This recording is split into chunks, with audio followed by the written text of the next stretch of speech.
Je vous propose, en cette période de confinement, un nouveau conte, Princesse Sibylle.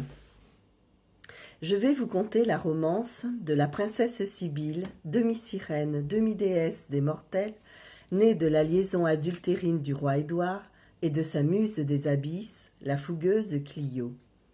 Dès sa naissance, la petite Sibylle fut refoulée par la reine Mathilde, épouse du roi Édouard, qui ne voulait pas abriter au palais la bâtarde comme elle se plaisait à l'appeler.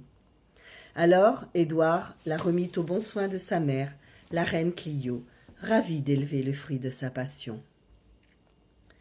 Très tôt, l'enfant se découvrit des talents de musicienne, et lors de ses escapades sur terre, comme elle était bannie du palais et de ses alentours, Sibylle jouait de la flûte sur un rocher pour appeler et communiquer avec son père, le roi Édouard. Le son de sa flûte était si beau, si doux et entêtant qu'il attirait les paysans et toutes les créatures marines. Sibylle inspirait l'amour, et tous la vénéraient. Des phoques marbrés notamment aimaient s'ébattre joyeusement au son du flutio et devinrent ses meilleurs amis. Une fois par an, lors des fêtes calendaires, la blonde sirène aux cheveux si longs, si souples et épais qui lui servaient de manteau, organisait des jeux marins auxquels pouvaient se livrer les humains. La reine Mathilde avait bien essayé Édouard de l'en dissuader, mais en vain, rien n'était trop beau pour sa fille Sibylle qui lui manquait tant. Le challenge consistait à plonger au fond de l'océan et lui ramener une coupe remplie du calice de l'amour. Celui qui la trouverait pourrait s'unir à elle pour la vie. Le roi fit appel à ses meilleurs nageurs et courtiers, les plus grands sportifs de la contrée. Les phoques, au son de la flûte et des chansons de Sibylle, s'exhibaient en folles caracoles, amusant beaucoup le public qui n'avait Dieu que pour la beauté et le charisme de l'enfant prodige. Tous l'aimaient dans le royaume d'Édouard, à l'exception bien sûr de la reine Mathilde, qui ne cessait de fomenter stratagèmes épiques pour contraindre la princesse Sibylle à quitter les lieux. Ainsi un jour, elle fit répandre du purin sur la plage. Un autre, elle drogua les compétiteurs. Un autre encore, elle envoya ses nains, incapables de plonger si loin. Mais rien n'y fit.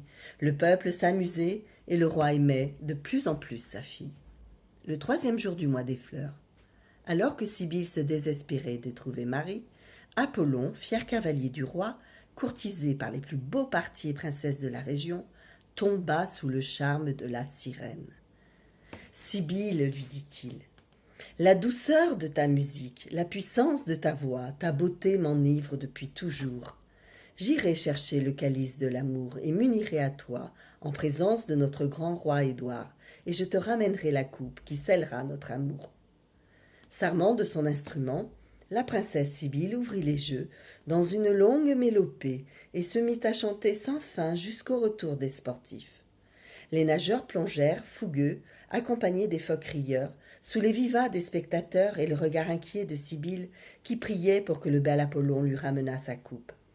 Elle était tombée sous le charme du jeune homme et sa déclaration d'amour l'avait émue aux larmes. Pour encourager les sportifs, le roi fit un discours. Le meilleur de tous remportera la coupe et s'unira à ma fille, la princesse Sibylle.